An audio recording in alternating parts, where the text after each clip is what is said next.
particular momentum in Uttar Pradesh showed the way that social justice politics is possible, and through that a kind of a very significant challenge to the right wing forces was created, and through that a new political awakening was very much possible. And therefore I like the theme that when they are suggesting that there should be a politics of social justice, that social justice is not just a technical term which is required to present some kind of a representative at different level, but it has some kind of a political value. Politics in itself, it's an ethical category, that when you do politics, we are basically engaging with the general welfare of the population. But apart from that abstract notion of politics, we also understand that politics has some kind of a social responsibility, and that engaging with the marginalized social groups, with the deprived marginalized groups, and engaging them in the power structure, that is the value which is required for social justice. And therefore, this particular idea of politics of social justice is extremely important when we are thinking about where the Indian future should go.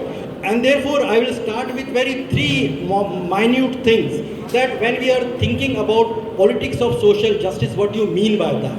Okay, and of course, the earlier speaker also suggested on a similar line that when we take name of Dr. Babasaheb Ambedkar, we understand that somewhere there was an initial battle to begin with, that the basic human rights which were denied to a large population. The first battle or the politics of social justice started with that particular claim, that human beings required basic human entitlements, basic human rights, the qualification to become equal vis-a-vis others. Okay, so that particular claim, which is basically not been granted in Indian system because of the caste values, and caste somewhere make differentiations between us, oppressed us, and somewhere create a kind of a hazard to become a normal human being. And therefore the first battle or the first larger attempt of politics of social justice is to create a human society, an egalitarian value, a society which is democratic in nature, which will have this kind of a larger notion that human beings should be engaged with another human being as a normal person. That is one of the finest battle that Indian Constitution has provided to us. Ambedkar created that uproar, that without that sense of humanity, without that sense of equality, without that human consideration, nation will not have any value. And therefore, this is one of the finest concern that the social justice movement created in India. Apart from that, we will also see that this is just one part of the larger mobilization. Second is, of course, that though we know, if the audience will try to maintain the decorum of the hall, it will be better for the speakers, otherwise also. So, kindly maintain the decorum of the house.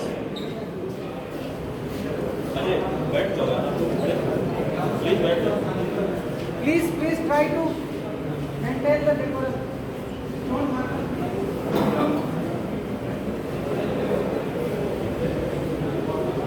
Shall I start? So the first criteria, the conditioning of the social justice movement was based on this value that human rights for each and every one, the sense of equality is must. But we also understand that this is just a small intervention. In the modern times, we also know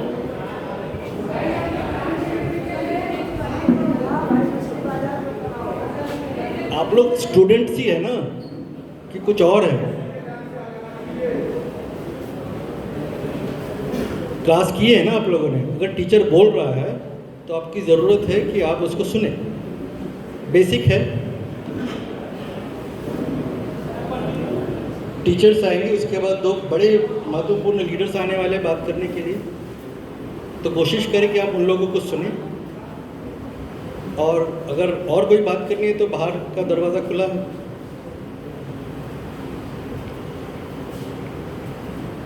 So the second step, which was crucial in the larger politics of social justice, is the idea of representation. That though we are equal, though constitution grant us some kind of a common social, political and human rights, but the power sector, the modernity has offered you multiple newer institutions like judiciary, parliament, bureaucracy, and if we examine the condition of this institution, will find that these institutions are hegemonized, controlled by peculiar kind of class and caste.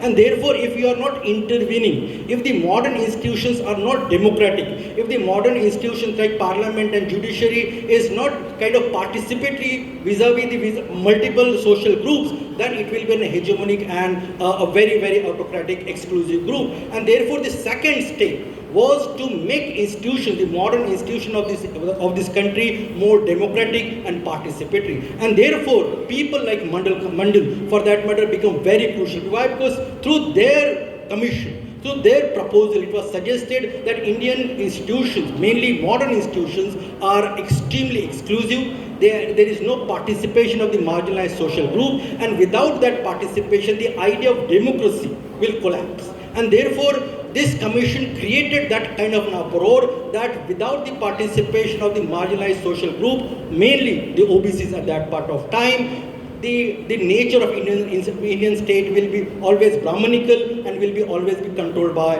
the social elites, and therefore participation of the marginalized social group should be ensured. Third, it was not only stopped there. The politics of social justice is not only about participation and representation. It goes beyond that. And that is basically to examine that those who are at the margin of the social order, mainly scheduled castes, scheduled tribe, the OBCs, they should form a kind of a fraternal unity. They should come together as a political class and contest democratic election in such a way that they can dismantle, they can dissolve, they can challenge the continuity of privileged classes on political power.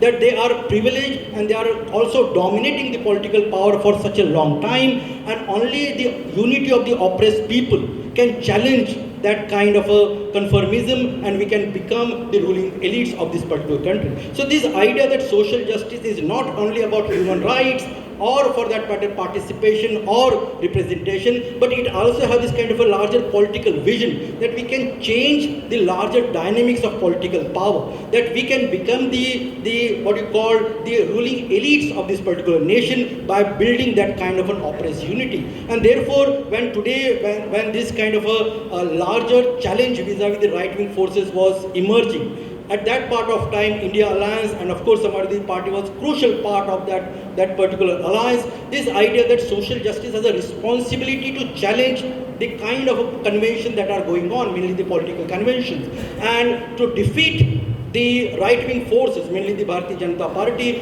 without building that kind of larger coalition, larger alliance between the oppressed people, there will be a difficult possibility. And therefore, we will find that UP showed that larger vision, that though they were political party which was continuously suggesting that it represent what they call the Bahujan value, that it created that kind of a concern for social justice for a very, very long time. But when that particular party was not part of the larger India Alliance, you'll find that the people are so conscious. In Uttar Pradesh, the scheduled caste mobilization vis-a-vis the India Alliance becomes so powerful and popular that a large chunk of the seats in Uttar Pradesh were basically won by the Samajwadi Party and the India Alliance. So this showed something very crucial, that if you propose a better alternative to the oppressed groups, they are very much ready to challenge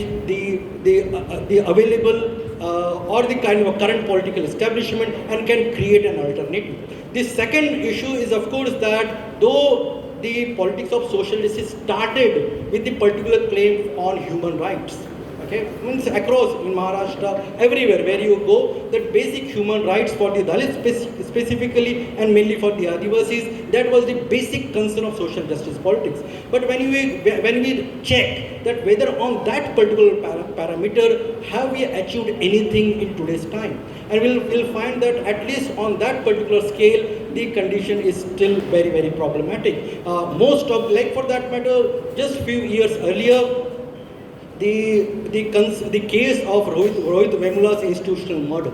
that that murder took place in an academic institution.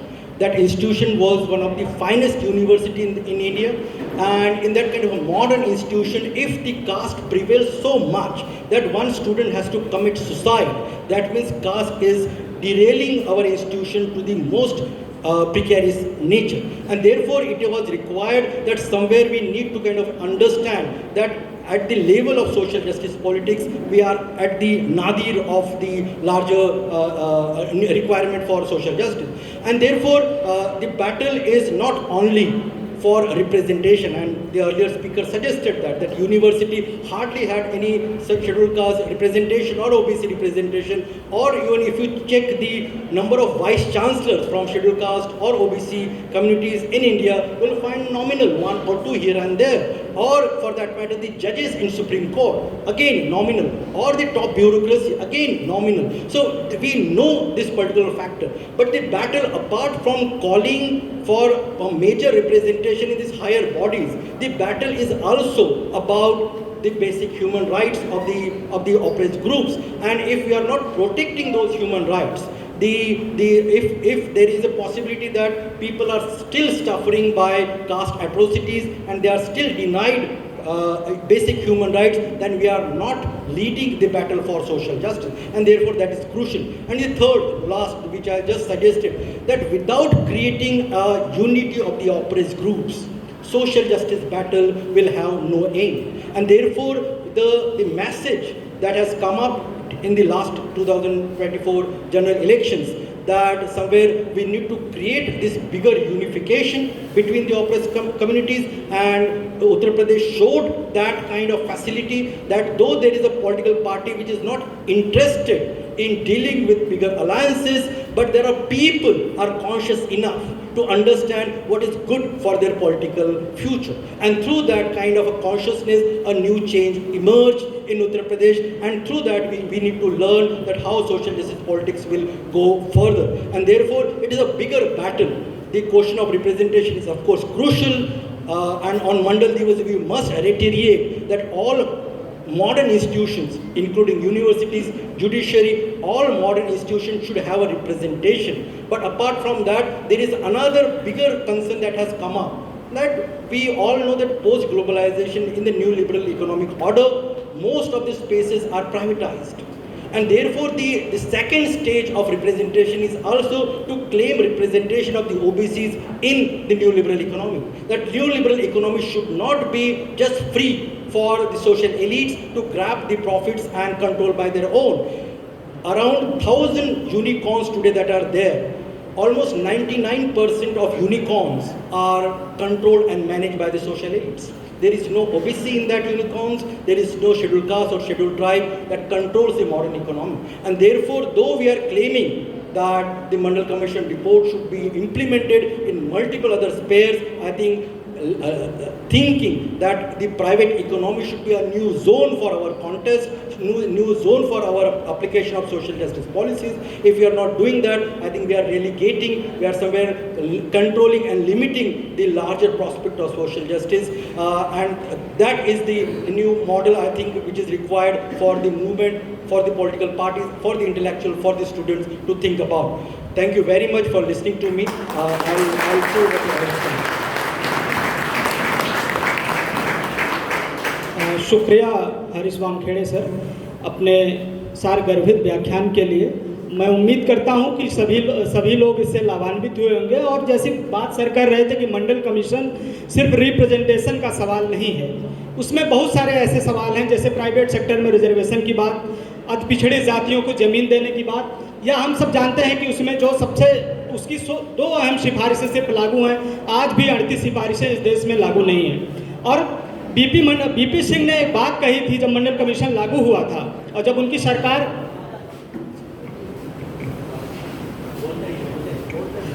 हमारे बीच अयोध्या के सांसद, फैजाबाद के सांसद आदरणीय अवधेश प्रसाद जी आ गए हैं, मैं उनका स्वागत करता हूं और आप सबसे उम्मीद करता हूं कि स्वागत करिए।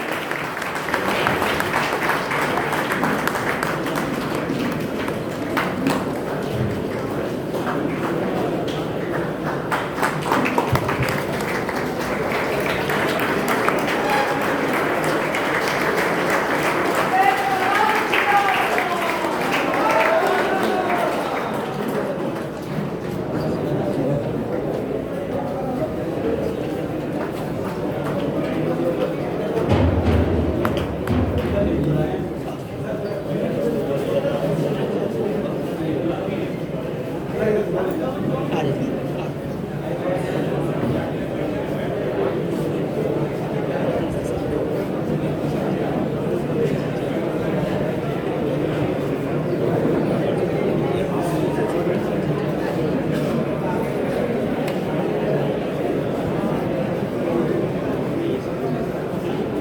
मैं सभी साथियों से रिक्वेस्ट करता हूं कि आप सब अपनी जगह पर बैठ जाएं और हमारे बीच फैज़ाबाद के सांसद आदरणीय अवधेश प्रसाद जी हैं। सर हमारे साथ डॉक्टर अजमेर सिंह प्रोफेसर अजमेर सिंह काजल हैं, प्रोफेसर हैरिस वानखेड़े सर हैं। तो एक बार सभी लोग प्लीज़ बैठ जाएं, पीछे बैठ जाएं सभी लोग। और मैं ये उम्मीद करता हूं कि आप सब जानते होंगे कि अभी हरीश सर बोल रहे थे कि इस देश में जो सांप्रदायिक फोर्सेस हैं, जो सांप्रदायिक ताकतें हैं, उनको रोकने का काम आदरणीय अवधेश प्रसाद जी ने किया था। उत्तर प्रदेश में जो सोशलिस्ट पार्टी है या सोशलिस्ट जो पॉलिटिक्स है,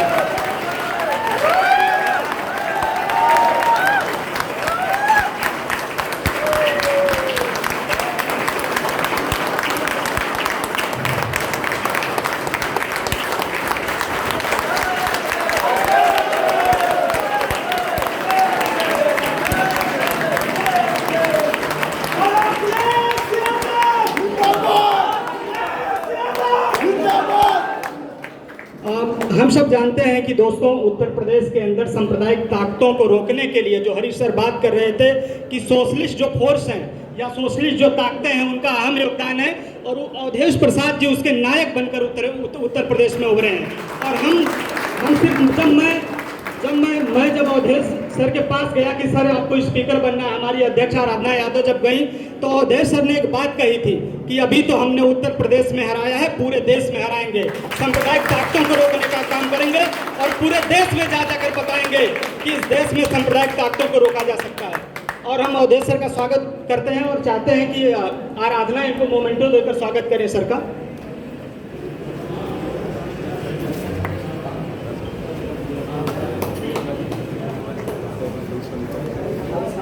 दोस्तों आप सबकी तालियां रुकनी नहीं चाहिए।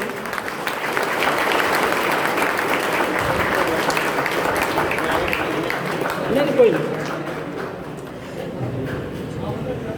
मैं चाहता हूं कि प्रियांशी हमारी उपाध्यक्ष आदरणीय अजमेर सर का स्वागत करें।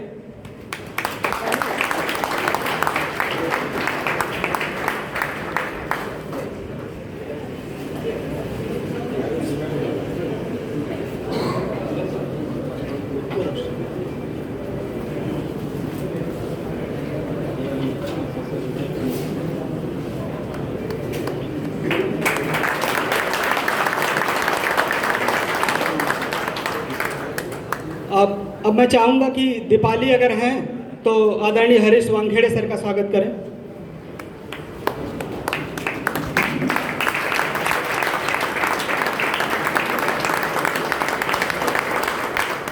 और मैं एक और स्वागत करवाना चाहूँगा, ठीक, तो वो बाद में हम करेंगे। अभी मैं चाहता हूँ कि मैं हिंदी सेंटर में जब आया था पढ़ने के लिए मास्टर में, तो अजमेर सिंह काजल सर हम लोगों को बताते थे कि जब मंडल कमीशन का आंदोलन जब चल रहा था तो जिनके लिए आरक्षण लागू हो रहा था वो भी सड़क पर निकलकर विरोध कर रहे थे। तो हमारा तो समाज ऐसा था, और उस समाज को जगाने के लिए जिन प्रोफेसरों का योगदान इस विश्वविद्यालय के अंदर है, तमाम जो छात्र आते हैं जिनको पता नहीं होता है कि बहुजन वैचारिकी क्या है, बहुजन आंदोलन क्या है, दलित पॉलिटिक्स क्या है, अजमेर सिंह काजल सर क्लास में उसको पढ़ाते हैं और बहुत बेबाकी से अपनी बात रखते हैं। मैं अजमेर सिंह काजल सर को मंडल कमीशन के प्रभाव को, भारतीय सोसाइटी पर मंडल कमीशन का क्या प्रभाव था, उस पर बातचीत करने के लिए सर को आमंत्रित।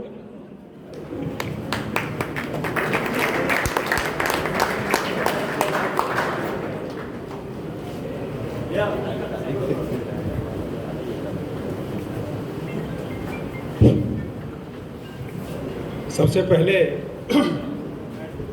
आज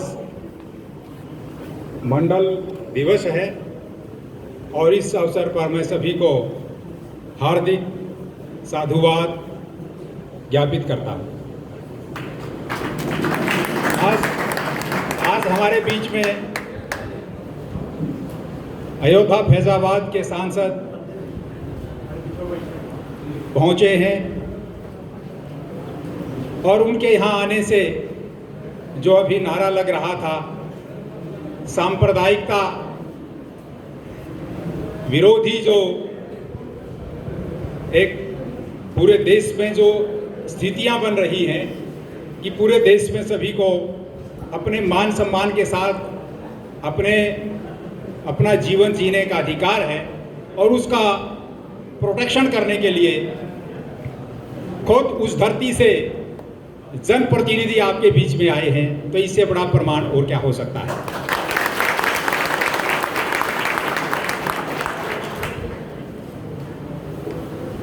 मुझे याद है उस जमाने में जब मंडल कमीशन लागू हुआ तब एमफिल करते थे कुरुक्षेत्र विश्वविद्यालय हरियाणा में, और हम 50 किलोमीटर पैदल चलकर, क्योंकि उस पूरा रास्ता बंद कर दिया गया था, वहां से 200 किलोमीटर दूर हमारा घर था, हम वहां से 50 किलोमीटर पैदल चल के फिर आगे चल करके दूसरे रास्ते पकड़ के जैसे तैसे पूरी रात गुजार करके सुबह हम घर पहुंचे थे, क्योंकि विश्वविद्यालय को बंद कर दिया गया था। और उसके बाद लगातार पूरे देश में माहौल जो आज के विद्यार्थी देख रहे हैं कि किस तरह उस जमाने का माहौल रहा होगा, मुझे लगता है कि वो उस जमाने का जो माहौल बहुत ही खतरनाक तरह का था।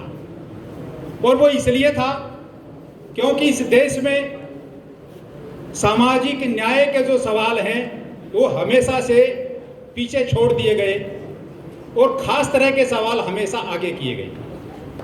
जब मंडल कमीशन की रिकमेंडेशन हमारे बीच में आई तो समान रूप से उसके साथ साथ एक और कमीशन या सो कॉल्ड एक और धारा जिसको कमंडल धारा कहते हैं वो साथ साथ चलने लगी। मंडल और कमंडल की जो लड़ाई है बहुत पुरानी है, आज की लड़ाई नहीं है। यह उस समय से है जब अशोक ने अपनी सामाजिक क्रांति की थी और उस सामाजिक क्रांति के माध्यम से उन्हें घोषणा की थी कि मेरे राज्य में वो सभी लोग जो बुद्ध के अनुयायी होंगे वो सभी लोग 3 तरह से लाभान्वित होंगे।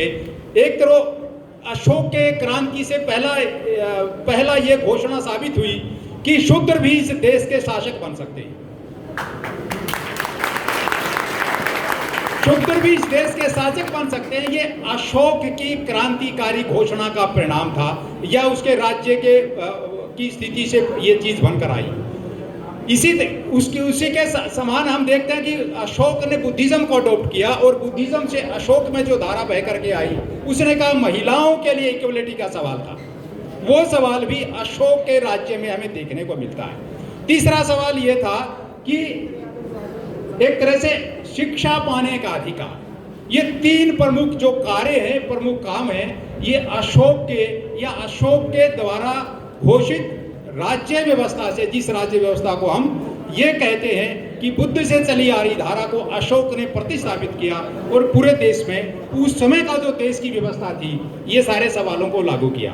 तो इससे पूरे देश में जो जो शोषण करने वाला जो तबका था उस तबके को में खलबली होना स्वाभाविक था।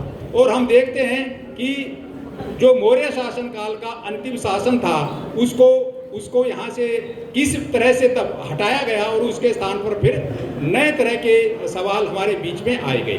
तो मेरा कहना यह है कि मंडल और कमंडल की लड़ाई आज की नहीं है। मैं ये बताना चाहता हूँ कि ये ऐतिहासिक और मिथकों के जरिए आज तक हमारे बीच में ट्रैवल कर रही है और हमें उनको समझ करके उन सारी चीज़ों को हैंडल करना होगा, समझना होगा। मुझे ये लगता है कि जब हम फूले, साहू, अंबेडकर की बात करते हैं तो हमें लगता है कि हमारे पुरखे बहुत ताकतवर लोग थे। उन्होंने केवल शारीरिक बल से नहीं बल्कि उन्होंने अपनी मेधा के बल पर, अपनी जो बुद्धि के बल पर पूरे देश को ये बताने का प्रयास किया कि सामाजिक अन्याय जो हो रहा है हम सामाजिक अन्याय को सहन नहीं करेंगे। और उस सामाजिक अन्याय को सहन करने के लिए उन्होंने अपने तरह के आंदोलन चलाए और उन्हीं आंदोलनों की बदौलत हम देखते हैं फूले का जो आंदोलन था, सबसे बड़ा आंदोलन फूले का आंदोलन है इस धरती पर, जिन्होंने सामाजिक न्याय का आंदोलन चलाया और उस जमाने में चलाया जब हम गुलामी की हालत में थे। तो इसलिए उन्होंने अपनी किताब को गुलामगिरी के रूप में हमारे बीच में देते हैं और कहते हैं कि गुलामी को काटना है तो गुलामगिरी में जो बातें कही हैं उन गुलामगिरी की बातों को आपको मानना होगा, समझना होगा। और हमारे आने वाली पीढ़ियों ने उन सवालों को समझा और उन चीज़ों को समझ करके उस रास्ते पर अपनाया। हम मानते हैं कि बाबा साहब अम्बेडकर फूले के सबसे सच्चे सिपाही थे। फूले की उस पूरी विचारिकी को फूले के जाने के बाद बाबा साहब अम्बेडकर ने लिया और उन सवालों को लेकर के फिर वो के उस जमाने में उन सारे सवालों को लेकर उन्होंने पूरे देश में आंदोलन चलाया और उस आंदोलन के जरिए स्थापित किया इस देश में ऐसी जमातें हैं जिनको इस देश में अन्याय का सामना करना पड़ रहा है। और उन्होंने ब्रिटिश गवर्नमेंट को भी और उस समय के जितने भी भारतीय लोग थे उन सभी लोगों के बीच में ये राय बनाने का प्रयास किया कि आपको इन लोगों के साथ न्याय करना होगा, नहीं तो ये लोग आपके खिलाफ आपका साथ देने वाले नहीं हैं। आप जिस तरह की बात कर रहे हैं ये लोग आप इन लोगों का साथ लेते हो और फिर इन्हीं लोगों को पीटते हो, तो ये सहन नहीं होगा आपको। क्योंकि हम देखते हैं कि उसी दौरान नए नए तरह के सवाल उठे, SC, ST, OBC के सवाल उठे और उन्हीं सवालों को लेकर के हम ये देखते हैं कि जब भारत का संविधान बना तो उन सारे सवालों को बाबा साहब अम्बेडकर ने ड्राफ्टिंग कमेटी के चेयरपर्सन और देश के सभी उन प्रबुद्ध लोगों ने उन बातों को स्वीकार किया और भारत के संविधान में उन चीज़ों को हम देखते हैं लागू हुई। तो वो चीज़ों के लागू होने के बहुत सारे और कारण और परिस्थितियाँ हैं, मैं उनके डिटेल में नहीं जाऊँगा। केवल ये बताना चाहता हूँ कि जैसे ही भारत का संविधान लागू होता है 1951 में एक high court Madras high court एक डिसीजन देता है दोराई स्वामी जो एक डिसीजन के रूप में वहां पर आता है। पहला जो भारत के संविधान में पहला अमेंडमेंट होता है, पहला अमेंडमेंट भारत के संविधान में 1951 में होता है और उसमें यह कहा जाता है कि शेड्यूल्ड कास्ट को और शेड्यूल्ड ट्राइब को एडमिशन में रिजर्वेशन नहीं मिलेगा। ये भारत के संविधान में मद्रास हाई कोर्ट का पहला डिसीजन है। जिसका नाम दोराई राजन केस का नाम है। तो 51 में पहला डिसीजन उसका अमेंडमेंट होता है और उसके बाद नेहरू ने भारत की संसद में पहला पार्लियामेंट उसमें संविधान संशोधन किया और उस संविधान संशोधन के बाद आर्टिकल 15(4) शामिल हुआ, 15(4) बना और उसके बाद शेड्यूल कास्ट के लोगों को रिजर्वेशन शुरू होती है। यानी पहला ही अन्याय का सामना हाई कोर्ट के माध्यम से एक तरह से करना पड़ा कि उन्होंने कहा कि दोराई राजन ने कहा कि देखिए कहाँ लिखा रिजर्वेशन में उसमें एडमिशन में रिजर्वेशन दी जाएगी। तो कोर्ट ने कहा नहीं, ये उसने हाई कोर्ट ने कहा कि ये तो कहीं नहीं लिखा है, नहीं लिखा है तो इसको रोक दिया जाए। तो रोक दिया गया। पार्लियामेंट के सामने सवाल आया तो नेहरू ने कहा कि ये ठीक नहीं है, हमें इसको अमेंडमेंट करना पड़ेगा और पहला अमेंडमेंट उस तरह हुआ। इस तरह से हम देखते हैं कि इसके साथ लगातार समय समय पर अमेंडमेंट होते रहे। हम देखते हैं कि 300 इसी दौरान हम देखते हैं कि सितंबर 1951 में बाबा साहब अम्बेडकर ने भारत की जो मंत्रिमंडल था उसे इस्तीफा दे दिया और इस्तीफा देते हुए उन्होंने ये कहा, उसने 4 ग्राउंड उन्होंने अपने इस्तीफे में बताए। पहला ग्राउंड उन्होंने ये बताया कि मैं चाहता हूं कि इस देश में जो हमने सभी ने राय से आर्टिकल 340 बनाया है, 340 के तहत इस देश में अभी तक कमीशन क्यों नहीं बनाया गया, इस देश में कमीशन बनाया जाए और ओबीसी की गिनती की जाए। ओबीसी के लोगों को संसाधनों में हिस्सा क्यों नहीं मिल रहा है, इसकी गिनती होनी चाहिए। इसलिए पहला ग्राउंड उन्होंने ओबीसी के संवैधानिक हक के लिए अपनी बात वहां की। दूसरा उन्होंने किया कि महिलाओं के लिए मैं आवाज उठा रहा हूं, जिसको हम हिंदू कोड बिल कहते हैं। बाबा साहब अम्बेडकर ने हिंदुओं महिलाओं को अधिकार बराबर के हक देने के लिए उन्होंने बात की थी। इसलिए वो एक सवाल भी उन्होंने उसमें कहा कि हिंदू महिलाओं को बराबरी के हक नहीं दिया जाना मेरे इस्तीफे का दूसरा कारण है। इस्तीफे का तीसरा कारण उन्होंने ये बताया कि भारत सरकार की जो फॉरेन पॉलिसी है उसमें बहुत सारी कमियां हैं और इसे फॉरेन पॉलिसी में गवर्नमेंट के साथ मैं असहमत हूं। चौथा उन्होंने ये कारण बताया कि भारत की जो पूरी स्थितियां हैं उन स्थितियों के तहत हमें ये लगता है कि निश्चित रूप से इस पूरे माहौल को लेकर के पूरे परिस्थितियों को देख करके मैंने जब नेहरू जी ने मुझसे कहा कि आप मेरी कैबिनेट में आ जाइए, मुझे नेहरू मंत्रिमंडल में शामिल करने का ऑफर हुआ और नेहरू जी और उनके कुछ साथियों ने मुझसे कहा कि आप कैबिनेट का हिस्सा बनिए। तो मैंने कहा कि मैं बन जाऊंगा, लेकिन मुझे करना क्या है ये बताइए, मुझे कौन सा काम करना है। तो उन्होंने पूछा कि आपको उन्होंने मुझसे पूछा कि आप क्या चाहते हैं। उन्होंने कहा कि मैं प्लानिंग चाहता हूं, मैं देश की प्लानिंग को देखना चाहता हूं, देश में किस तरह से नए आने वाले 100 साल में देश को हम किस तरह से ट्रांसफॉर्मेशन में लेकर जाएंगे, मेरा मुद्दा ये रहेगा। और उस मुद्दे को लेकर के उन्होंने कहा कि मैं चाहूँगा कि ये एक नया जो सवाल है, मैं पूरे देश के साथ बात करना चाहता हूँ, इस देश की प्लानिंग के को मैं देखना चाहता हूँ। उन्होंने कहा कि अभी तो प्लानिंग नेहरू जी देख रहे हैं, इसलिए तभी जब तक ये जगह नेहरू जी से बात करके देखेंगे तब तक आप लॉ मिनिस्ट्री ले लीजिए। इस लॉ मिनिस्ट्री में क्योंकि आपने भारत के संविधान को बनाया है और ये सारी चीजें, उन्होंने कहा कि ठीक है, for the time being I will take this, लेकिन आपको कुछ समय के बाद मुझे आपको प्लानिंग देना होगा।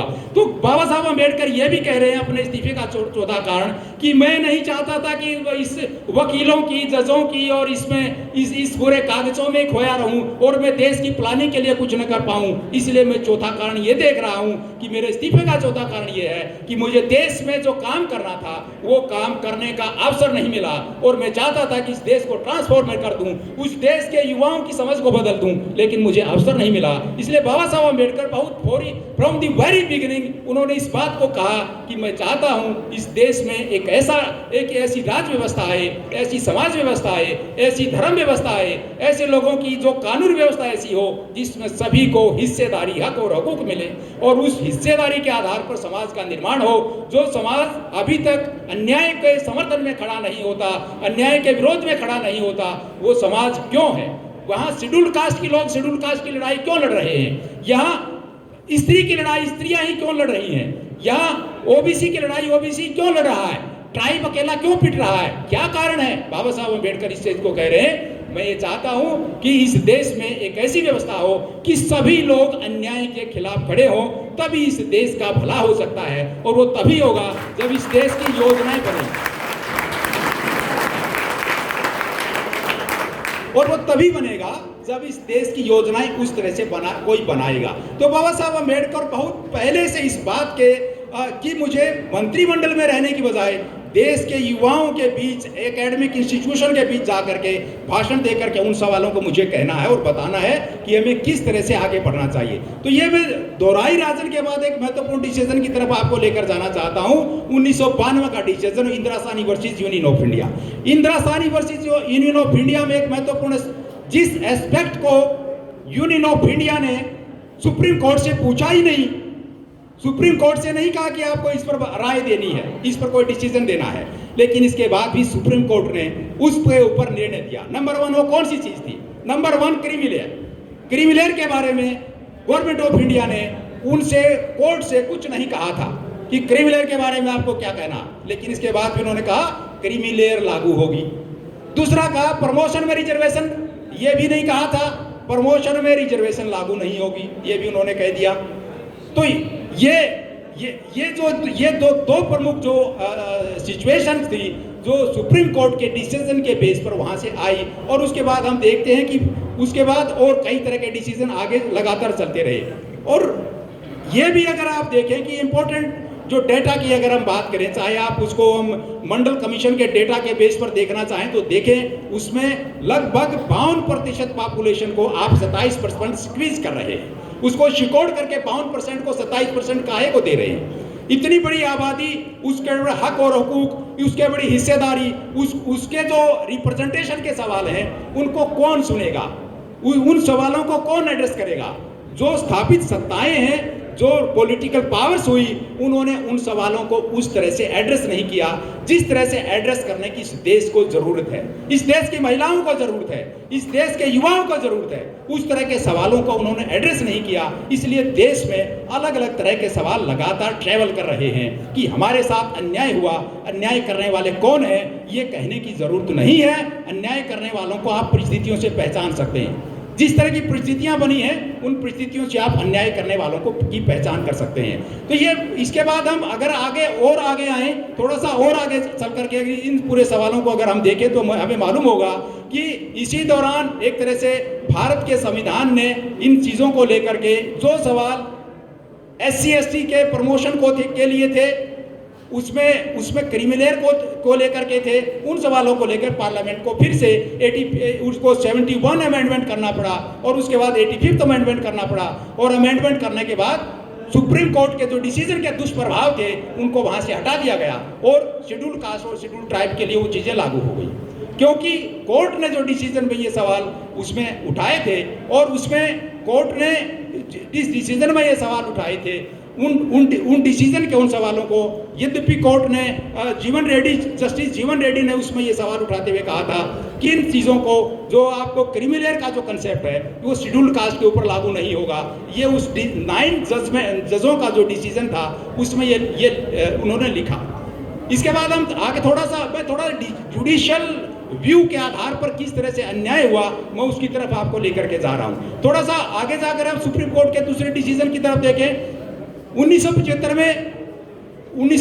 में पंजाब की सरकार ने एक तरह से कहें कि वो कहा कि भाई आप डिवीजन कर दिया और सुप्रीम कोर्ट में जब वो देर से आया केस तो सुप्रीम कोर्ट ने उसको कहा 2004 में डिसीजन 2005 में ईवी चिन्नैया के केस में उन्होंने कहा कि आप बाइफरकेशन नहीं कर सकते। तो उसके बाद उन्होंने फिर से अमेंड किया और वो केस फिर से घूम करके आया और वो केस घूम करके जब आता है तो 2016 में वो केस फिर से उस समय के सीजीआई के पास गया और उस समय सीजीआई के पास जो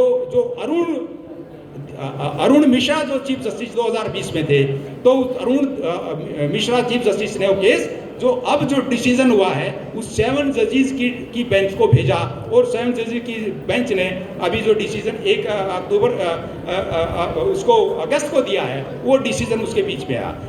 9 जजों का डिसीजन ये कहता है कि शेड्यूल कास्ट शेड्यूल ट्राइब के ऊपर क्रीमी लागू नहीं की जा सकती और 7 जजों का डिसीजन कहता है कि क्रीमी लेयर लागू होगी।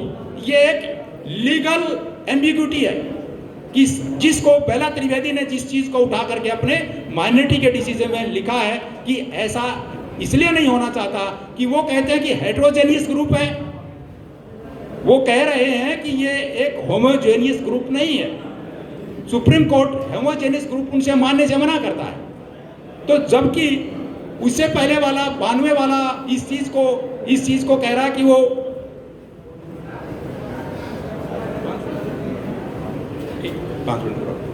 तो ये जो पूरे मुद्दे और जो पूरे जो सवाल हैं मुझे लगता है कि उनके आधार पर हम कहें कि न्यायपालिका का जो अगर आप देखना चाहें कॉलेजियम का पूरा सिस्टम देखना चाहें। मैं अभी एक डेटा देख रहा था कल ही जब मुझे कहा कि आपको बोलना तो मैंने सोचा कि डेटा देखा जाए। तो डेटा देख करके मुझे लगा कि हाई कोर्ट्स इस देश में 25 हाई कोर्ट्स हैं और एक सुप्रीम कोर्ट है। हाई कोर्ट्स में टोटल जो पोस्ट है वो 1114 हाई कोर्ट के जजेस की पोस्ट है 1114 और 1114 में से 145 लोग हैं जो SC, ST, OBC और माइनॉरिटी रिलीजियस माइनॉरिटी से हैं जिनके नंबर आप देखना चाहें 23 जो लोग हैं वो SC के हैं, 10 लोग ST के हैं, 36 लोग हैं वो माइनॉरिटी रिलीजियस माइनॉरिटी के हैं और 76 जो लोग हैं वो OBC के हैं। तो ये 145 लोग होते हैं। 1114 में से केवल 145 लोग हैं जो 70% आबादी का रिप्रेजेंटेशन करने वाली आबादी के जजों की संख्या है 145 और जो 30% या उससे भी कम आबादी का रिप्रेजेंटेशन करने वाली आबादी के जजों की संख्या है वो है 1134 में से जो आप उसका माइनस करके निकाल लीजिए कितनी बनती है। तो मुझे ये कहना है कि किस तरह से भारत में न्यायपालिका भी कुछ लोगों का इंस्ट्रूमेंट बन करके धर्म व्यवस्था, राज व्यवस्था, सत्ता की व्यवस्था और एकेडमिक्स की जो चला ढांचा है उसके समर्थन में खड़ी हुई है। मैं एकेडमिक्स के बारे में भी कुछ बातें कहना चाहता हूं कि मंडल कमीशन का इम्पैक्ट क्या है सोशल जस्टिस पर किस तरह से आया। नंबर 1, भारत की एकेडमिक इंस्टीट्यूशंस में भी एक खास तरह के विचार के लोगों का लगातार प्रभाव बढ़ने से इस हिस्सेदारी पर रोक लगी है।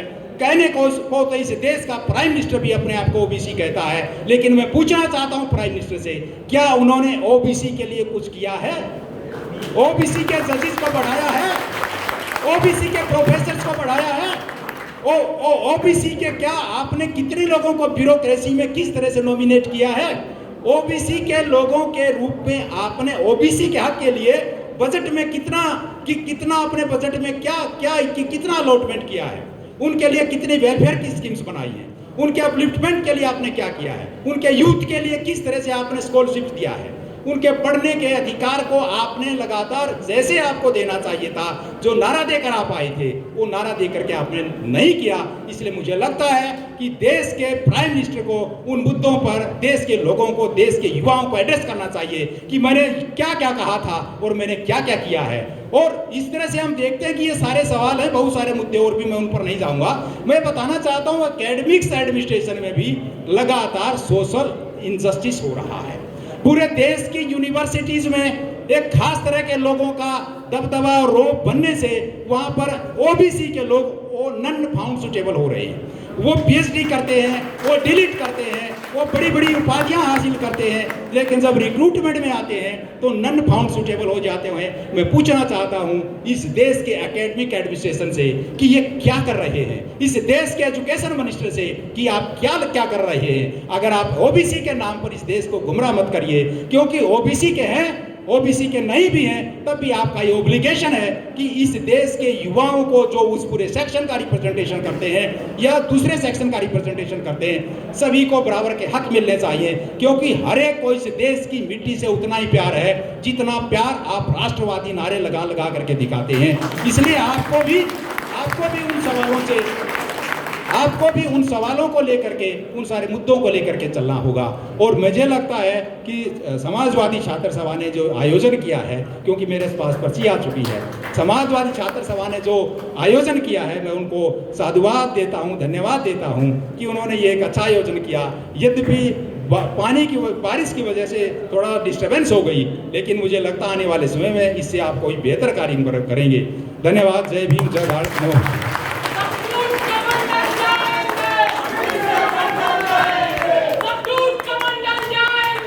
फिर से मंडल लाएंगे, फिर से मंडल लाएंगे। तो साथियों, मैं ये चाहता था कि अजमेर सिंह काजल सर का एक बेहतरीन व्याख्यान हुआ। मैं चाहता था कि एक दो लोग और बोलें, लेकिन हमारे पास, जैसा हम सब जान रहे हैं कि मैच शुरू हो जाएगा अभी, और ये तत्काल में हम लोग तीसरी जगह मतलब कार्यक्रम शिफ्ट किए। पहले हमारा ऑडिटोरियम में कार्यक्रम था, उसके बाद साबरमती लॉन में था, अब मेस में कार्यक्रम सफलतापूर्वक हो रहा है। तो मैं चाहता हूं कि अयोध्या के सांसद, फैजाबाद के सांसद आदरणीय अवधेश प्रसाद जी का आप लोग स्वागत करें।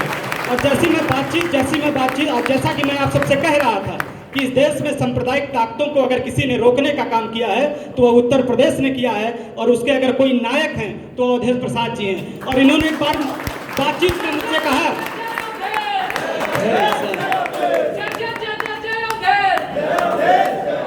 और मैं वो बात अपनी फिर दोहराता हूं कि आदरणीय अवधेश जी ने कहा कि अभी तो हमने उत्तर प्रदेश में हराया है, अभी मुंबई जाके हराएंगे, हरियाणा जाके हराएंगे। इस देश में जहां भी चुनाव होगा वहां सांप्रदायिक ताकतों को रोकने का काम करेंगे। तो साथियों, मैं चाहता हूं कि आदरणीय अवधेश जी,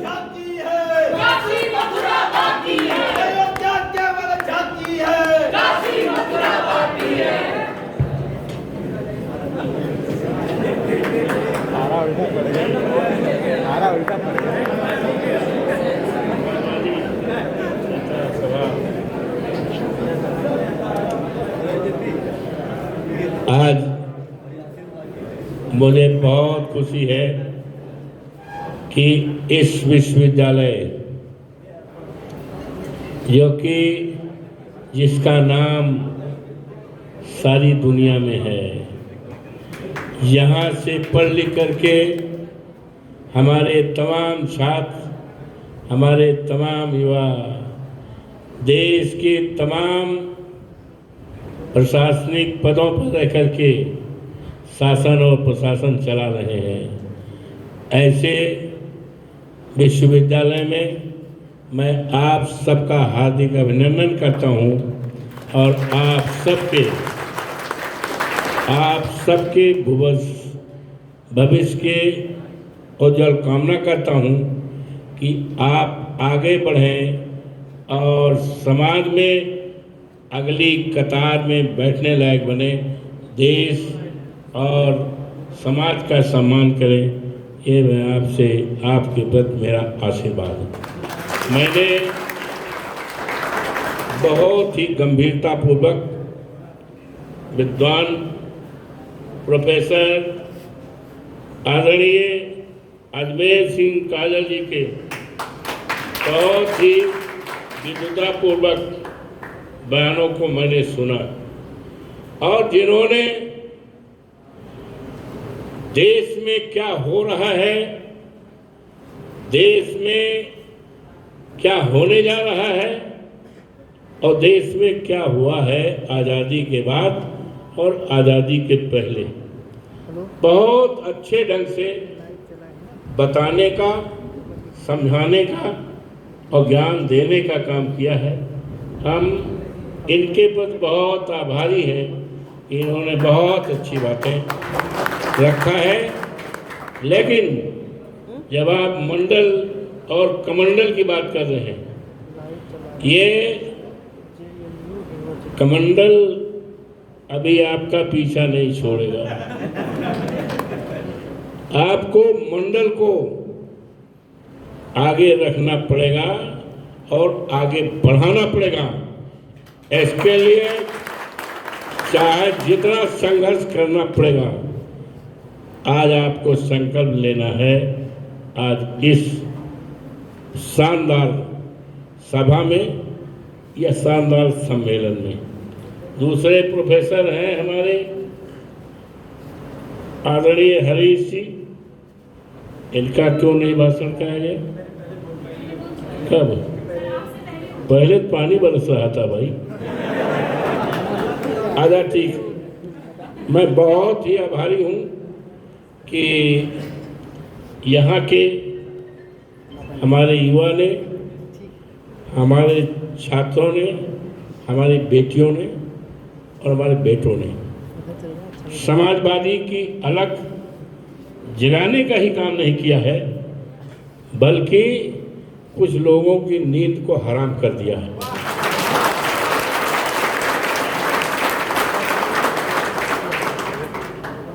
जहां तक मेरे चुनाव जीतने का सवाल है और मैं आपके सामने बहुत ही विनम्रतापूर्वक बात रखना चाहता हूँ। हमारे नेता और कल के हिंदुस्तान के भविष्य, कल के हिंदुस्तान की उम्मीद आदरणीय अखिलेश यादव जी ने हमें 6 महीने पहले कहा था कि आपको अयोध्या से चुनाव लड़ना है और आप ही जीतेंगे और चाहे जो भी लड़ेगा। तो मैंने कहा हम तो मान्यवर अभी एमएलए हैं, अभी सारा बाकी है। कहे नहीं, आपके लड़ने से भारतीय जनता पार्टी का कोई भी लड़ेगा। उनका इशारा था कोई भी का, मोदी जी की।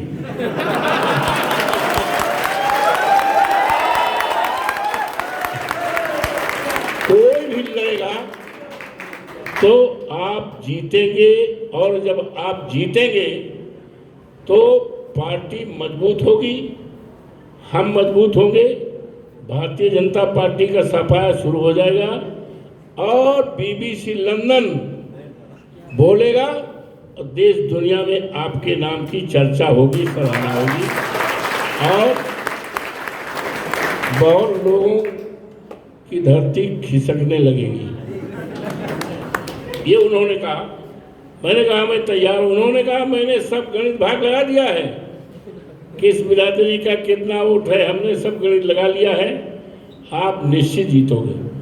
और ये बात जो उन्होंने 6 महीने पहले कहा था, before announcing my name as a candidate from Faizabad Ayodhya, ये 15 मई को at the time of election 20 तारीख को वोट पड़ा था।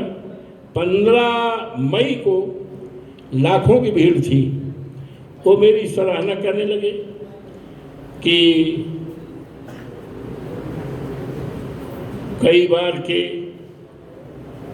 पूर्व मंत्री, 9 बार के विधायक और क्या क्या क्या तारीफ करने लगे। आपके बहुत प्रिय नेता और पूर्व विधायक तो मैंने कहा मैं तो विधायक हूँ, मिल्कीपुर से मैं विधायक हूँ। कहे नहीं, वो ठीक है, अब आप सांसद हो गए हैं इसलिए मैंने आपसे कह दिया। तो इट वॉज हिज कॉन्फिडेंस, उनका विश्वास था, उनका फुल कॉन्फिडेंस था। और जो कॉन्फिडेंस 6 महीने पहले राइज हुआ था, जिसके आधार पर मुझे उन्होंने कहा आप चुनाव जीतेंगे, 6 महीने बाद वही कॉन्फिडेंस बोल गया, लाखों लोगों की भीड़ के सामने बोल गया। तो ये है। और उस समय चर्चा थी चुनाव में, देश के लोगों की निगाहें लगी थी अयोध्या की तरफ, दुनिया के लोगों की निगाहें अयोध्या की तरफ लगी थी, क्योंकि हमारी ये सीट जो है चौवन फैजाबाद, ये अयोध्या के नाम से।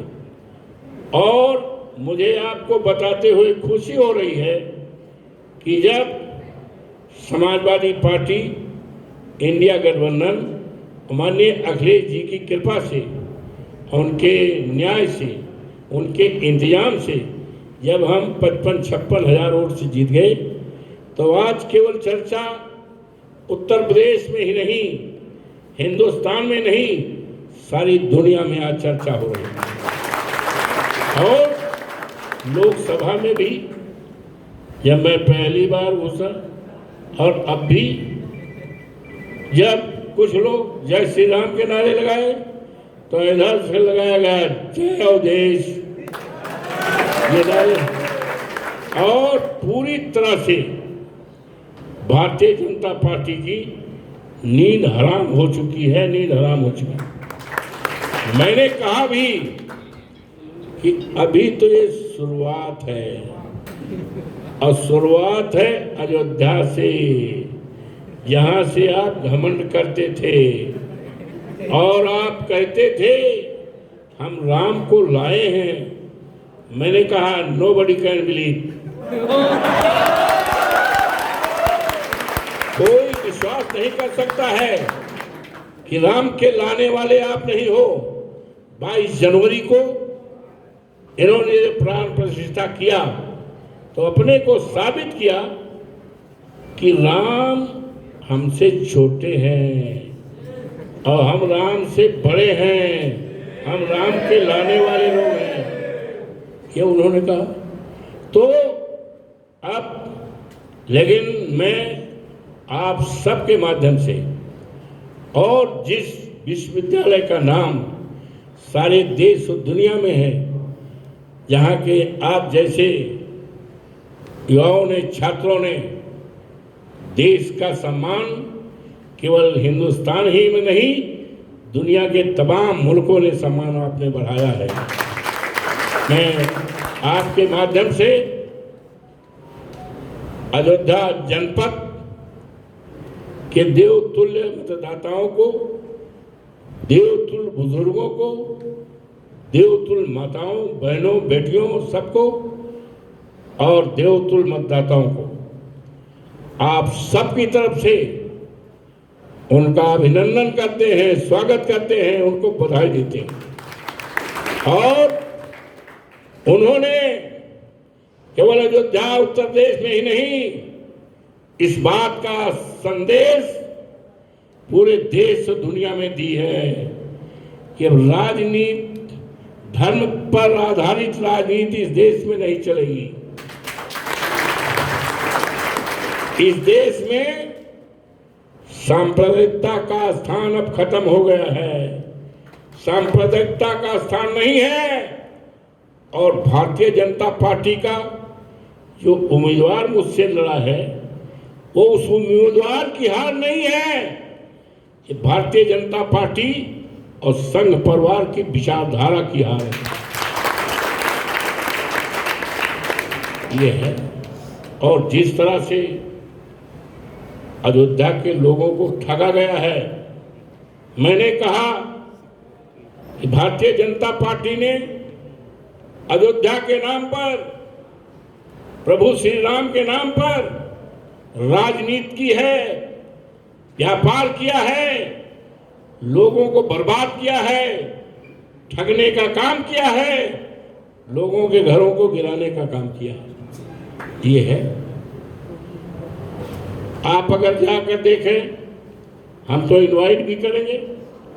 अब तो आपने हमें वहां बैठा दिया है ना, आप जब भी आओगे तो पूरी तरह से अब आपको घूमने में देखने में कोई कठिनाई नहीं है। अब तो आपका सेवक, आपका भाई वहां बैठ गया है?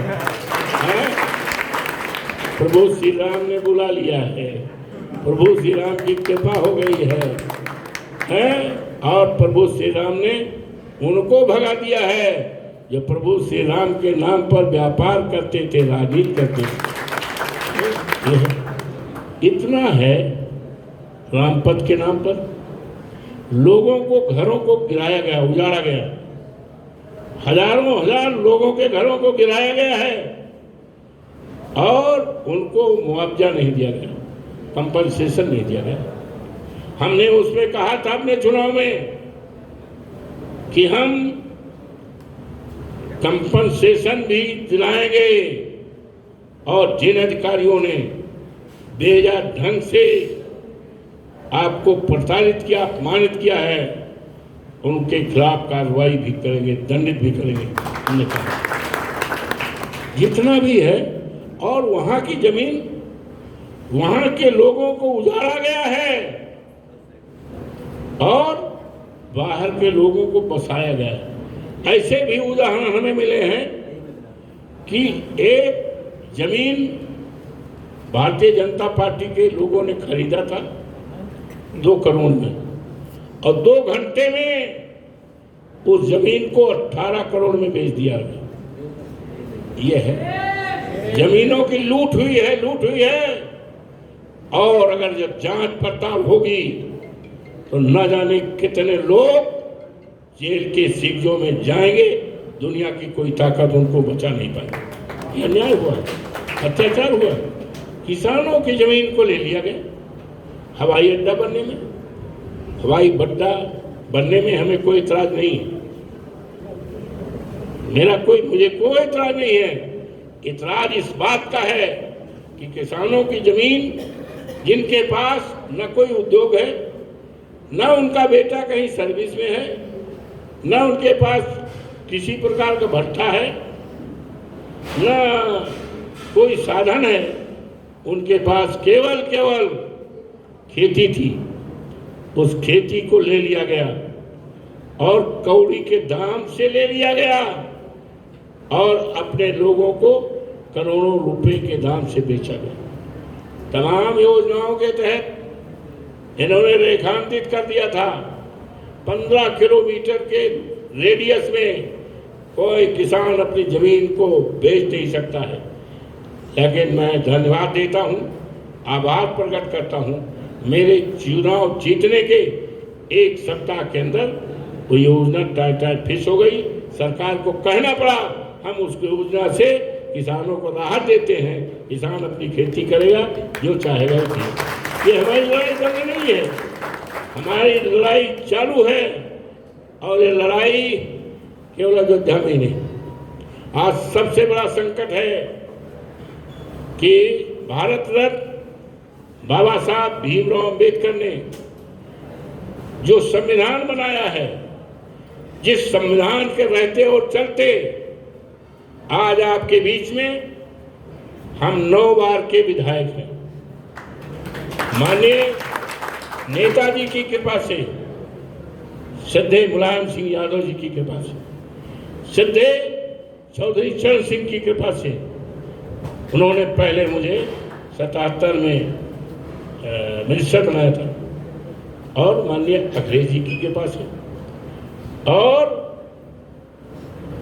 आदरणीय देवतुल्य जनता, मतदाताओं, भाई बहनों, बुजुर्गों की कृपा से और आप सबकी शुभकामनाओं से और शाहबाद के मंत्री।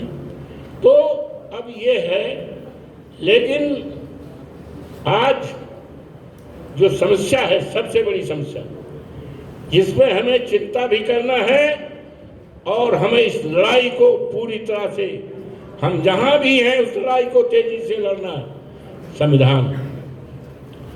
संविधान पर चुनाव में भी ये बातें आई थी, कुछ लोग बोल गए। हमारे सामने जो चुनाव लड़ रहा था उन्होंने कहा सरकार बनने के लिए 273 चाहिए और संविधान बदलने के लिए 400 के बाद चाहिए। ये बात लोगों के सीने में जैसे तीर गड़ती है। पूरी तरह से लोगों ने संकल्प कर लिया, जब संविधान हटाना चाहते हैं तो सबसे पहले हम इनको हटा दें। लेकिन इनकी मानसिकता, इनकी विचारधारा, इनकी सोच अभी मरी नहीं है, अभी खत्म नहीं हुई है। ये इनडायरेक्ट वे में हमारे संविधान को खत्म कर रहे हैं। ये सरकारी नौकरियां प्राइवेट हाथों में बेच रहे हैं। आपको सुनकर ताजुब होगा कि अयोध्या में, फैजाबाद में हजारों एकड़ की जमीन इन्होंने अडानी को दे दिया। निकला है हजार एकड़ की जमीन, जिस पर हमारे सेना के जवान वहां फायरिंग का वो प्रशिक्षण करते थे। 1300 एकड़। ये देश कहां जा रहा है? ये सरकार देश को बेच रही है, ये ईस्ट इंडिया कंपनी के रूप में काम कर रही है। इससे हमें आपको सचेत रहना है, सचेत रहना है। और मुझे खुशी है हमारे युवाओं का, चाहे देश की आजादी का सवाल रहा हो, जब जब देश के ऊपर हमले हुए हैं, हमारे देश के छात्र युवा आगे आकर के उसका मुकाबला किया है।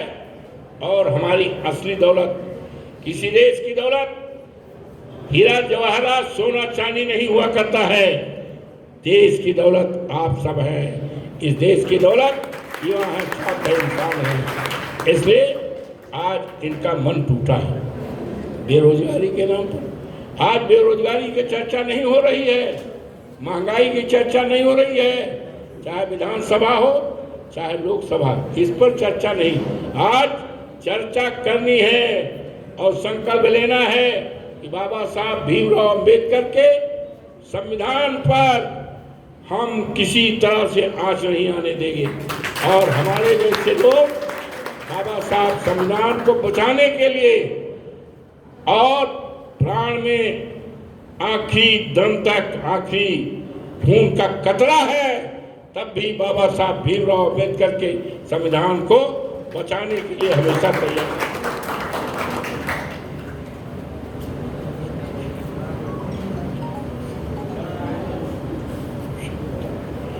और मुझे इस बात की जानकारी है, मिली है, आज भी दी जा रही है कि इस विश्वविद्यालय में, जिसका नाम, ये इसका शुरुआत तो 69 में हुआ है, 69 में है, और जिसका हिंदुस्तान के तमाम विश्वविद्यालयों में इसका नाम, इसका सम्मान आगे है। लेकिन अफसोस है कि बाबा साहब भीमराव अंबेडकर ने जो संविधान में अनुसूचित जात के लिए, दलित जात के लिए, अल्पसंख्यकों के लिए, पिछड़ों के लिए जो व्यवस्था बनाई है, उस व्यवस्था को केवल खत्म ही नहीं, उसके साथ बहुत अन्याय कर रहे हैं। यहाँ भी हमें जानकारी मिल रही है कि हमारे जो दलित बिरादरी के छात्र हैं, छात्राएं हैं, बेटियां हैं, और उनके साथ भेदभाव किया जा रहा है। ये बहुत ही अन्याय है, अत्याचार है। इसकी निंदा शब्दों में नहीं, इसके लिए संघर्ष करना है। और हम आपको यकीन विश्वास दिलाते हैं, इस भेदभाव को खत्म करने के लिए हम पूरी तरह से, हम अपने नेता माननीय अखिलेश जी से बात करेंगे, और वो भी आने वाले थे, धर्मेंद्र यादव जी, बात करेंगे। और इस बात को, हालांकि अब सदन की कार्रवाई तो 2-1 दिन में है, लेकिन बात करेंगे आज ही कल, इसको उठाएंगे। और मैं फिर वचन देता हूँ आपके बीच बैठने का, आपसे राय बात लेने के लिए मेरा मन फिर कहेगा हम आपके आएंगे, अन्याय खत्म होगा, अत्याचार खत्म होगा, और तब तक नहीं खत्म होगा तब तक हमें आपको संघर्ष करना है। हमें आपसे निवेदन है कि आप स्टूडेंट्स हैं, पढ़ाई में कोई कमी नहीं होनी चाहिए, आगे बढ़ते जाएं, ये सबसे बड़ी ताकत होगी। और इससे आप ये जो जिस तरह का यूनिवर्सिटी है JNU, इसमें दाखिला हो जाता है तो ये कहा जाता है लड़का IAS हो गया, लड़का IPS हो गया। बहुत महत्वपूर्ण दाखिला के आदमी ही बहुत महत्वपूर्ण आपकी पहचान हो जाती है। इसलिए जो आपकी पहचान है, नाम है, उस पहचान को और आगे बढ़ाइए। हम पूरी तरह से, और जो आज मंडल का जो आपने रखा है, ये तो 89 में, और उसके पहले हम लोग तो संघर्ष कर चुके हैं। जब ये लागू हुआ था हमारा घर जला दिया गया था, हम उस समय मिनिस्टर थे, मेरी गाड़ी पे जानलेवा हमला भी हुआ था, जानलेवा हमला हुआ था और हमारा घर फूंक दिया गया था। तो हम लोग तो संघर्ष को से, और ऐसी पार्टी से हम हैं, माननीय मुलायम सिंह यादव एक व्यक्ति के साथ एक विचारधारा थी, एक आंदोलन के कोख से हम निकले हैं, हमारी पार्टी समाजवादी पार्टी निकली है। मुझे खुशी है कि हमारे नेता माननीय अखिलेश यादव जिस मसाल को आदरणीय मुलायम सिंह जी ने, सदैव चौधरी चरण सिंह ने जिस मसाल को जलाया था, उस मसाल को लेकर हमारे नेता आदरणीय अखिलेश यादव पूरे देश में जा रहे हैं, अन्याय अत्याचार को खत्म करेंगे और समतामूलक समाज बनाएंगे। इन शब्दों के साथ आज अपने बीच में हमें बुलाया। ये आज का दिन मेरे जिंदगी के इतिहास में हमेशा याद रहेगा, लिखा रहेगा। और हम फिर आपके बीच आने का, आप लोगों ने मेरा सम्मान बढ़ाया। आपके प्रति जितनी सराहना की जाए शब्द नहीं है सराहना, ये आपका भाव, आपका सम्मान मेरे दिल में हो गया।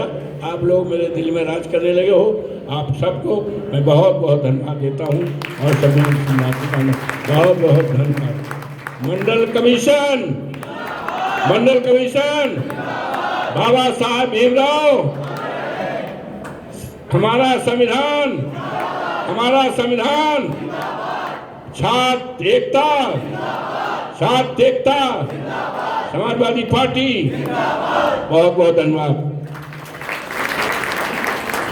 बेहद शुक्रिया सर, आप आए और इस विश्वविद्यालय का मैं मानता हूं कि गौरव बढ़ा है, क्योंकि सांप्रदायिकता इस देश की एक बड़ी समस्या है और उसको आपने रोकने की कोशिश ही नहीं की, उसको रोक कर दिखाया है।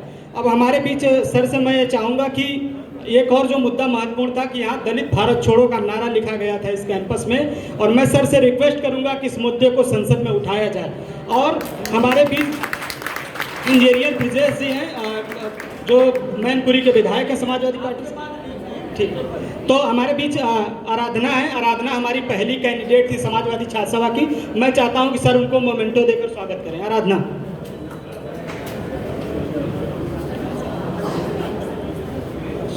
सर मैं चाहता हूं कि हरीश सर और आप तीनों लोग सर स्वागत करें आराधना का। सर पहली कैंडिडेट हमारी थी JNU में।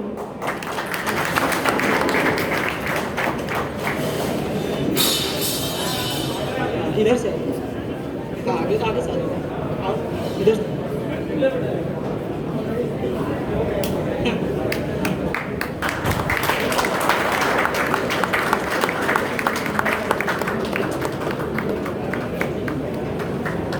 और यहाँ हमारे बीच राधे हैं, सर को किताब देना चाहते हैं। ठीक।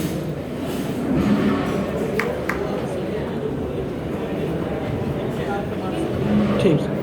अब मैं वोट ऑफ थैंक्स के लिए अमित गुप्ता जी को आमंत्रित करता हूं। अमित आप आए।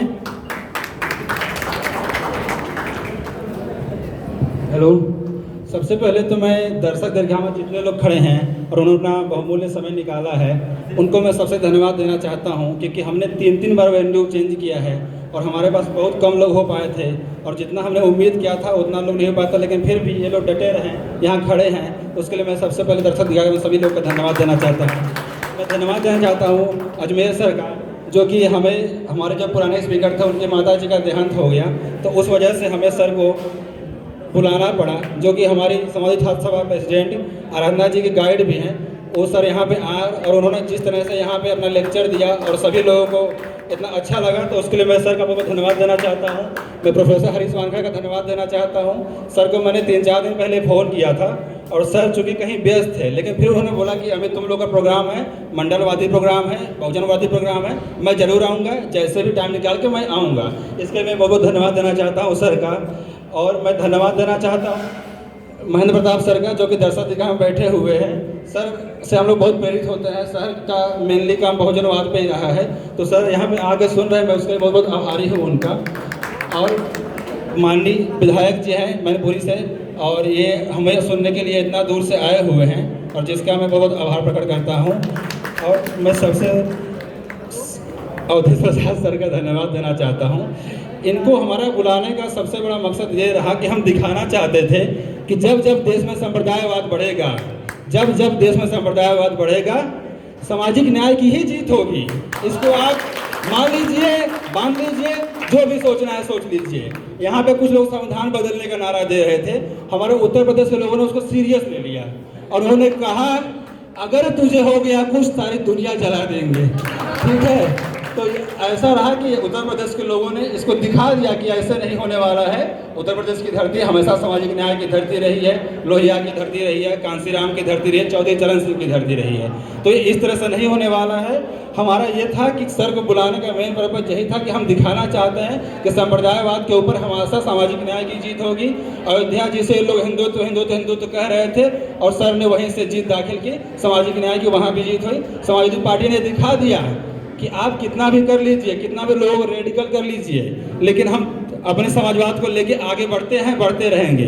मैं धन्यवाद देना चाहता हूं योगेश भाई का, शायद वो यहाँ पे होंगे, जो आखिरी समय में उन्होंने यहाँ मेस के लिए अप्लाई किया और हमें मेस मिल गया। मैं मेस वार्डन, मैं साबरमती हॉस्टल को वार्डन का भी धन्यवाद देना चाहता हूँ। और मैं तमाम DU से आए हुए हमारे जितने भी साथी हैं उन सभी का मैं धन्यवाद देना चाहता हूं। और हमारे पार्टी के जितने वॉलंटियर रहे हैं समाजी छात्र सभा के, हम लोगों ने बहुत कम समय में बहुत मेहनत से काम किया। हम 3 दिन में रात तक पोस्टर चिपकाते रहे, हमारे पोस्टर फाड़े गए, इतने ज़्यादा फाड़े गए कि पूछिए मत। सबसे बड़ी समस्या इस समाज की ये रही है कि जब जब एक पिछड़ा समाज का आदमी, दलित समाज का आदमी आगे बढ़ता है, इन्हें बहुत ज़्यादा जलन होती है, बहुत ज़्यादा खराब लगता है। ये पर्चा ये लोग ऐसे नोच रहे थे जैसे बिल्ली नोच रही हो, खिसियाने बिल्ली खंभा नोचे, वैसा इनका हाल हो गया था। तो हम इसलिए अपने सभी जितने कार्यकर्ता हैं, हम सभी लोग का धन्यवाद चाहते हैं। हमारे एक स्पीकर आदरणीय धर्मेंद्र जी नहीं आ पाए थे, कुछ कारण रहे होंगे, तो फिर उसके लिए हम क्या कर सकते, लेकिन हम सभी लोग का धन्यवाद देना चाहते हैं। हम सभी लोग का फिर से धन्यवाद देना चाहते हैं जो सभी लोग आए। धन्यवाद। जय जय जय जय जय भीम, जय जय जय जय जय भीम।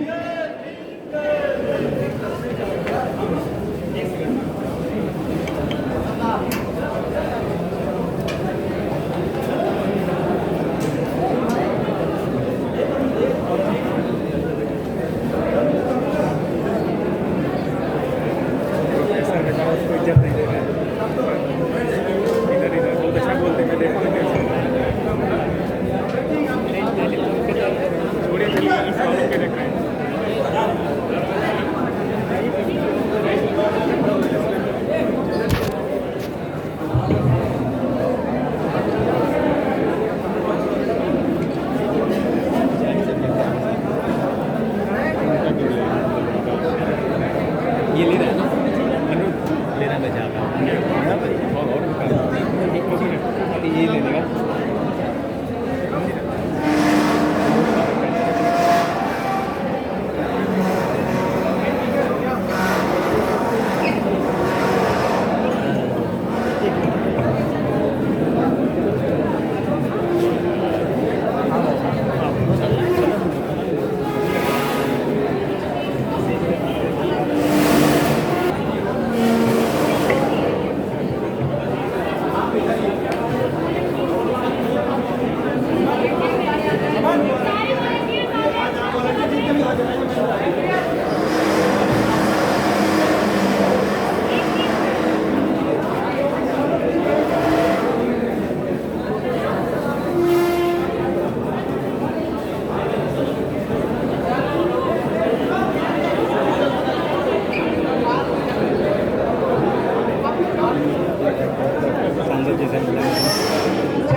यार किसका सेटअप रखा है?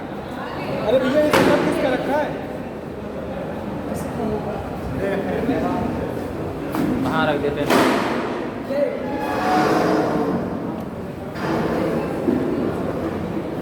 इसको वहाँ रख दो ना, एक तरफ टेबल डालेंगे। मेरे साथ के ये लगे ले जाओ।